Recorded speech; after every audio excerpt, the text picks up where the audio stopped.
What's up, everybody? Welcome to a special episode of FreakEating Restaurant Challenge. This restaurant challenge comes from way back when, January 2012. Take your pictures.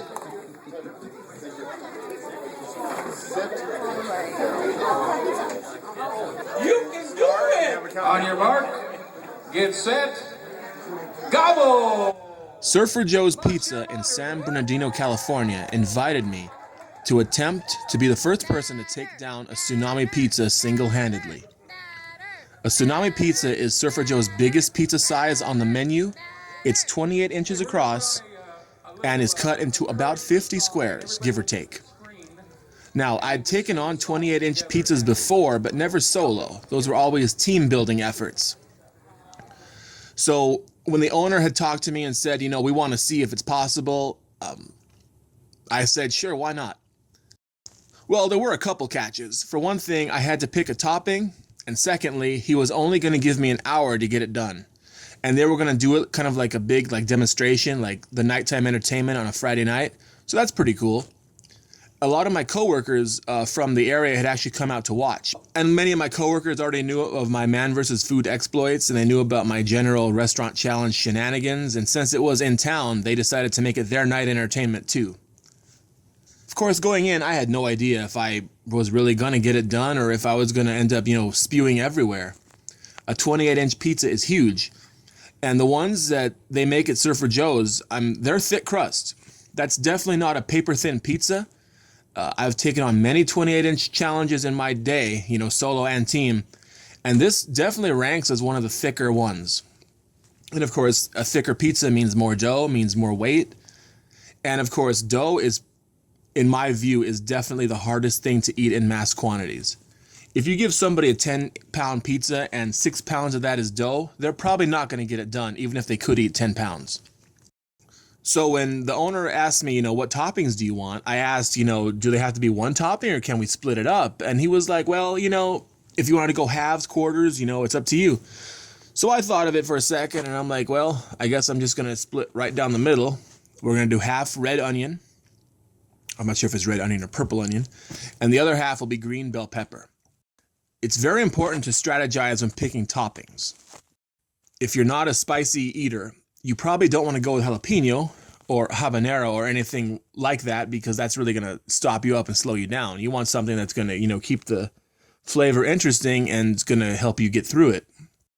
I tend to avoid meats where possible because they have a lot of salt in them and they're going to make you thirsty and basically force you to take down extra water. And that's something else you got to watch out for when you're handling such a ginormous challenge such as this.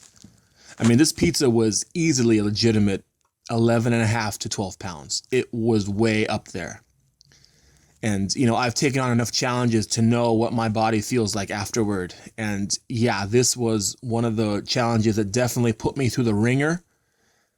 Just really put me through the gauntlet. And there were many moments, where I didn't know what was going to happen. And of course, as far as, me presenting this video, a coworker had actually used my cell phone to record it. I didn't have, fancy equipment at the time. Today I have, a dedicated camcorder. I have a DSLR. I have a GoPro, but I didn't have anything of the sort. I mean, this was one of the first, restaurant challenges I ever filmed. I just thought it was epic and crazy enough to where I wanted it documented whether or not I actually did anything with the video. So, please forgive the quality of the footage. The person who filmed is not a photographer. There was no tripod involved. But I think she did a good job of, capturing the action and not having too shaky of a hand. And as far as presentation, I'm still, going back and forth as to whether when I do a long restaurant challenge, whether I should do cuts or speed ups. There's a speed up here just so you have, for documentary purpose, the entire length of the challenge.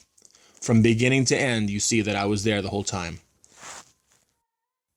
The first minute of any challenge is, wonderful. You're getting to eat the food. You treat it like it's real food and it tastes delicious and you want the next bite and it's so good. But after you're eating for about 10 to 15 minutes and your stomach is giving you the signal that, hey man, you're full, stop eating. That's when things become a chore. Or as I tell people, that's when an eating challenge becomes work. Once you have to fight against your urge to stop eating, that urge of satisfaction, normal size stomach satisfaction, that's when an eating challenge becomes work. And that's when you got to do work, like my friend Matt Cohen says. I remember looking down at the table. I can still remember it. Looking down at the table and thinking to myself, like, what did I get myself into here? If I failed, I owed the restaurant $50, which is a fair price, considering the size of the pizza. But I mean, I didn't drive 40 miles to fail. Hell, I wouldn't even drive 1 mile to fail. I mean, you got to go in with some confidence. And, I'd eaten 10, 11, 12 pounds in the past, but I'd never actually taken down a pizza of that size before. And, it doesn't really matter what toppings you get. At some point you're full, everything tastes like asphalt, like cardboard, and you just don't want to eat. And it's even worse when you take something like, mozzarella cheese or cheddar cheese that hardens. When cheese is still warm and hot, it's very gooey and it flows and it moves easily and you can eat it and it's delicious. But once it hardens, it basically becomes like stone. It's rubbery. I know the stone and rubber are two different things, but that's kind of what it's like. It's like rubbery stone. It's like you don't want to chew it. Your mouth doesn't want anything to do with it. And it's a chore to swallow it. I actually remember taking on several pizza challenges, and that was really the struggle was at the end. It was a very real struggle to force yourself to swallow cold cheese. One of the tactics I resorted to as the challenge went on was to actually switch up the drink. But, sometimes a little sugar will help interest you in eating again. I don't know if that makes sense scientifically, but I've just found in my experience doing these things, doing these crazy mass challenges, that it helps, especially when you start to hit the wall. Your brain pretty much does a good job of trying to get you to stop eating. Like, it's hard to put food in your mouth. It's hard to chew. You come to a point where like you can't, it's like your teeth don't even want to move. And it's such a contrast from the beginning when you start eating and everything is just moving and flowing and going easily. And that is simply the nature of this. If somebody's eating for 45, 50, 60 minutes, it's probably not an enjoyable experience. I'm always kind of amused and puzzled, when somebody walks up to me towards the very end of one of these long challenges and they're like, dude, you just got 2 bites left, man. Come on, you can do it. You ate all the rest. And I just want to punch him in the face. I mean, I can't, but I mean, it just frustrates me because I just want to, if you haven't been there, you really don't know what it feels like. And it's not like a quick, 5 or 6 pound burrito where it's almost like drinking. Pizza is a food that if you find a technique, you can go fast at it. But if you don't have a technique, and in this video, I sure as heck had no technique, it's a very slow affair. The restaurant here did allow dipping, and as you see towards the end, they actually allowed me to dip. And when the pizza crust became very difficult to chew, I resorted to dipping. I mean, let's just face it. When it comes down to winning or losing, challenge eaters, competitive eaters, athletes of all stripes will pretty much do whatever they need to do to win. And in case you're wondering, the drink of choice that I got to switch up with was lemonade. I figured lemonade had a pretty nice, mellow taste. It's a little bit acidic. Might help break up some of the monotony of the dough and the bell pepper and the onion. Because, think about it. Bell pepper and onion, when they've been sitting out and getting cold, I mean, they're really not that appealing either. You always got to gauge how much room is still left in the stomach. Whatever your stomach capacity is, when you're doing a challenge or a stunt, you gotta budget both for the liquid that you need to drink to get the food down and the food itself. Pizza might be 10 pounds or 12 pounds or 15 pounds, but you gotta have room to put down a quart or two of liquid to help. Certain foods are easier to eat than others. That's just not deniable. If you're eating frozen yogurt, you're probably not using much fluid, except maybe if the frozen yogurt is literally frozen, then you got to thaw it to get it down. But, I mean, frozen yogurt, ice cream, pudding, those are much different affairs than, let's say, chicken wings, hot dogs, or pizza. There's always pressure to eat more, eat faster, do better, beat your opponents, even if your opponent is just a pizza. I've decided to leave the last, I believe, 6 or 7 minutes of this pizza video in full length. As you can see, I was in a lot of discomfort. I alternate between sitting and standing, as you can see towards the end. Often you'll see eaters at contests, especially standing, because it's supposed to help the stomach stretch better. The reason I didn't start the challenge standing was because I didn't want to stand for an hour. If I was going to go on a full-on blitz, I mean, it may have made sense, but the pizza crust was so thick that I knew that there was no way that I was going to somehow get that all down in 20 minutes. It's nice to have a lot of friends there. You know, they cheer you on, and they can also give you updates on the time. It's very crucial when you're doing a long challenge and you need to know how many minutes are left. It's crucial there's people there to help you. Quite often, it's difficult to get the attention of restaurant staff, and your time is very precious. You don't have time to take a minute pause to ask the restaurant, how much time do I got? And also, if you need napkins or if you need a new drink or something, a new cup, yeah, having your buddies there is winning.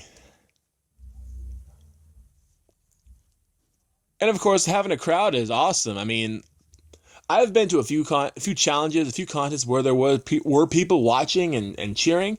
And in my experience, nobody is ever against you. I've never seen somebody just straight out boo you and be, boo, pizza, pizza. Nobody cheers for the pizza. Nobody cheers for food. They always cheer for man. And it's funny. It's not funny. I guess it is funny, but it's cool because you really feel like, you're accomplishing something. I don't know if that makes any sense, but you feel like you're actually climbing a mountain or you're running a marathon. I know when people ask me about competitive eating, I often compare it to those sports because in a lot of ways, you often ask, why did this guy just run 25 miles? What did he gain by that? It's not exercise. At that point, it's no longer exercise. Just like with climbing a mountain. When you take a look at the hardship and the training those people endure, it's a massive accomplishment, or it's a massive undertaking. And people have died, climbing mountains and training for marathons. I don't know where I'm going with this analogy, but I guess I'm just trying to say that, it's what we do is crazy but there's still a feeling of accomplishment when you do something that most people cannot do. And there's not many people out there who can claim to have eaten a 10 or 12 pound pizza. 10 pounds is usually a good benchmark for, a team challenge pizza. But this pizza was definitely in the 12 pound range. With a partner, this would have gone down easy, but the owner was not interested in seeing any run-of-the-mill challenge. He wanted to see something that was just over the top. And with his thinking, his Tsunami Pizza fit the bill. Towards the very end, I had to fight back against every urge to vomit. It was bad. It was bad. The crowd was very supportive. They were just pushing me. They were like, come on, just another bite. And they went through sections where they would cheer and just do chants, and it was awesome. And then finally, with about 3 minutes to go, the DJ over there who was playing music and just kind of riling up the crowd, he just called the owner and said, why don't you call it in? Why don't you make a decision? Because, I had gotten very, very close. And honestly, I don't think anyone expected me to even get that close at all. I think they were a bit amazed that a single person was able to eat that much of their pizza. And I literally just had a handful of dough and some scraps. It probably amounted to no more than 1 or 2 slices. I mean, think about that. I ate 95% of a 12-pound, 28-inch pizza. That's crazy. Just thinking about that, even with all the other feats that other competitors have done, which are more impressive than this. I mean, this is ridiculous. I mean, looking back, I can't believe I did it. But it was a great moment of accomplishment, and we actually went on to do a couple more challenges at Surfer Joe's, but none of them had that shine, that sparkle that the original Tsunami Challenge did, because it was the first. I was the first Tsunami Challenge champion. My prize was a free pizza plus $50.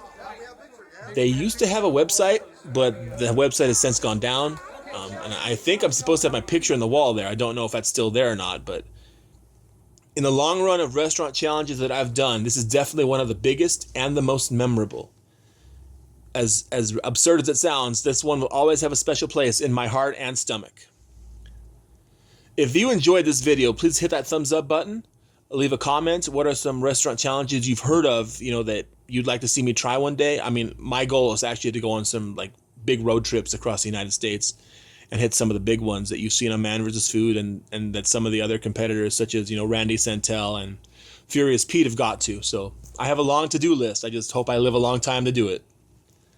And until we eat again, stay in school, don't do drugs, and eat like a freak. Please subscribe to Freak Eating and stay tuned for more eating challenge adventures.